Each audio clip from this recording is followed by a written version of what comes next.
ఉన్నతమైన స్థలములలో నివసించే నిత్య నివాసి పరిశుద్ధుడు, మహోన్నతమైనటువంటి స్థలములలో ఉన్న దేవుడు సెలవిచ్చుచున్నది ఏంటో తెలుసా?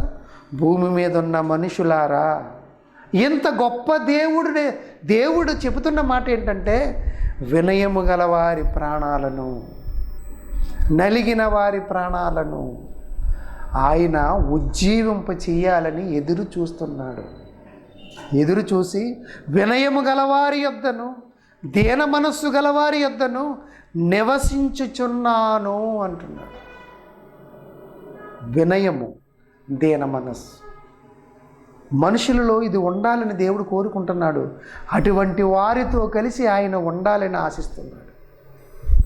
దేవుడు తోడై నీకు సహాయకుడిగా ఉండాలని ఆయన ఎదురు చూస్తున్నాడు.